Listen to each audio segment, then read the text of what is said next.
सबै इन्टरभ्यू कसैलाई पनि नबोलाओस्। तपाईहरु खुसी बन्ने कि दुखी बन्ने तपाईहरुको हातमा छ कि छैन। भिजा नआउने चान्सै हुँदैन। तनावका कुराहरु बिस्तारै हराउँदै जान्छन्। इन्टरभ्यू भनेको के हो भने सबै भाषा मात्र चेक गर्नु पनि होइन हैन। तपाईहरुले त्यहाँ देखाउने बिहेभियर कस्तो देखाउनुहुन्छ त्यो कुरा पनि हो है। तपाईहरु इन्टरभ्यूमा जाँदा कसरी एटेन्ड हुनुहुन्छ हैन। हरेक इन्टरभ्यूमा तपाईहरु यो मात्र इन्टरभ्यू होइन, हरेक इन्टरभ्यूमा चाहिँ तपाईहरु कसरी प्रस्तुत हुनुहुन्छ भन्ने कुरामा पनि त्यसले पनि ठुलो म्याटर राख्दछ हैन। तपाईहरुले चाहिँ त्यहाँ जाने बेलामा कसरी जानुहुन्छ, निस्किने बेलामा कसरी निस्किनुहुन्छ, पढ्ने बेलामा कसरी पढ्नुहुन्छ हैन, आफ्नो ड्रेसअप कस्तो छ हैन, तपाईहरुले चाहिँ त्यो हाउभाउ कस्तो देखाउनुहुन्छ, ती कुराहरुले पनि के हुन्छ इन्टरभ्यूमा तपाईहरुलाई ठुलो कुरामा चाहिँ है हेल्प हुन्छ हैन। त्यसैले चाहिँ तपाईहरुले त्यहाँ जाने बेलामा, भित्र जाने बेलामा हैन, अनि बस्ने बेलामा हैन, भन्न लगाउने कुरामा चाहिँ हरेक कुरामा चाहिँ आफ्नो डिसिप्लिनमा चाहिँ एकदमै ख्याल गर्नुपर्छ। जापान भनेको के हो, डिसिप्लिनको एकदमै के डिसिप्लिन भनेको जापानमा चाहिँ एकदमै मान्नुपर्ने, एकदमै रुल चाहिँ के गर्नुपर्छ मान्नुपर्छ हैन। त्यसैले त्यहाँ चाहिँ तपाईहरुले बाइ चान्स इन्टरभ्यू सबै इन्टरभ्यू कसैलाई पनि नबोलाओस् हैन। बोलाइहाले पनि त्यो कुरामा चाहिँ एकदमै ख्याल गर्नु पर्यो। अनि तपाईहरुलाई अब चाहिँ के छ, तपाईहरु खुसी बन्ने कि दुखी बन्ने तपाईहरुको हातमा छ। किन अब हामीले गर्ने कुराहरु धेरै गरिसक्यो, तपाईहरुको सिओई निकालिसक्यो हैन, सबै कुराहरु भइसकेको छ। अब इन्टरभ्यू के छ, अब एमबिसी चाहिँ कोहीको 8-10 दिनमा पर्छ, कोहीको चाहिँ अब अलि पछाडी पर्ला 10-15 दिन पछाडी हैन। अब 10-15 दिन, अबको 20 दिन 25 दिनमा 1 महिना भित्र त लगभग सबैजनाको के गर्नुपर्ने छ, भिजा लिइसक्नुपर्ने छ। 1 महिनामा धेरै जापान पनि पुगिसक्नुपर्ने छ, छैन छ नि हैन। त्यसैले अबको यो 10-15 दिनलाई तपाईले यस्तो युटिलाइज गर्नु पर्यो कि एकदमै के दायाँ बायाँ सबै कुरा छोडेर अब हेर्नु न। अब सिरियसली के अरु दिन म गाली गर्थे, आज तपाईले गाली गर्ने मोडमा म छैन। किनभने तपाईले आफै सोचे पनि हुन्छ हो किन। अबको 10 दिन पछि तपाईहरुको 15 दिन पछाडी 20 दिन पछि तपाईहरुको हातमा पासपोर्ट लिँदै गर्दा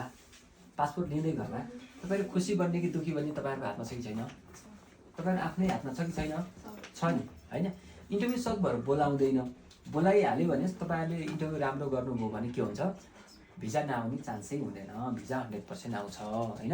इन्टरभ्यूमा सोध्ने भनेको के हो, केही हिरागाना कातागाना पढ्न लगाउने, तपाईहरुलाई अनि खान्जीको सेन्टेन्स सहित हिरागाना कातागाना मिक्स भएको के गर्ने पढ्न लगाउने हैन। त्यो पढ्न सक्नुभयो भने तपाईहरुको भिजा के हुन्छ आउँछ। हामीलाई यहाँ चाहिँ टोटल्ली पर्फेक्ट भएर जाने त होइन नि त, हामी त के गर्ने हो भाषै पढ्न जाने हो नि। तर के न्यूनतम चाहिँ कतिसम्म स्टुडेन्टले यहाँ पढेर जानुपर्ने हो त भन्ने कुराहरु चाहिँ उसले चाहिँ चेक गर्ने हो के होइन र हो। त्यति त तपाईहरुले के गर्न सक्नुहुन्छ, सकिन्छ, मजाले पढ्न सकिन्छ हैन। अनि अझै पनि छ 10-15 दिन छ। 10-15 दिन घरमा 4 घण्टा 5 घण्टा मेहनत गर्नुभयो भने यो खान्जीहरु यताउता सबै कुराहरु पढ्न सकिन्छ, सकिन्न र सकिन्छ है। अब चाहिँ मनदेखि सोचेर अब म 10-15 दिनमा म दुखी हुने कि सुखी हुने भन्ने कुराहरु के छ तपाईहरुकै हातमा छ। तपाई मेरै हातमा छ भनेर सोचेर पढ्नुस् आजदेखि, हुँदैन हुन्छ नि हैन। धेरै कामहरु कतिपय त डेट लिने काम पनि सकिएको छ हैन। डेट लिन बाँकी रहेको पनि तपाईहरु टेन्सन गर्नु पर्दैन, म मिलाएर बरु म गर्छु हैन, छिटै नै गरौँला हैन। तर अब यो चाहिँ सोचेर दिनको 4 घण्टा 5 घण्टा घरमा चाहिँ पढ्नु पर्यो, परेन? सबैले पढ्नुहुन्छ नि हैन। त्यो सोच्नुस् अनि मजाले घरमा चाहिँ अबको 10-15 दिन दायाँ बायाँ सबै कुरा सोचेर तपाईले हेर्नु नि। यहाँ पढे पछाडी जापान गएपछि धेरै सजिलो छ कि। अब जापान स्कुलले के गर्छ, वहाँ गइसकेपछि तपाईहरुको जाँदाको दिनै अथवा भोलिपल्टै के गर्छ, एक्जाम लिन्छ। एक्जाम लिएर ए ग्रुप र बी ग्रुप छुट्याएर हैन, कोही अलि जान्नेलाई ए ग्रुप, नजान्नेलाई बी ग्रुप छुट्याएर नजान्नेलाई 2 टाइम पढाउँछ कि वहाँ। अनि तपाईहरु के हुन्छ, 2 टाइम पढाएपछि काम गर्ने यताउता गर्ने समय हुँदैन। अरु चाहिँ काम गर्नतिर लाग्छन्, तपाईहरु के गर्नतिर लाग्नुपर्छ, पढ्नतिर लाग्नुपर्छ। त्यसैले यहाँ अनि काम पाउन पनि के छ, ल्याङ्ग्वेज नभइकन इन्टरभ्यू हरेक काममा के हुन्छ, इन्टरभ्यू हुन्छ हैन।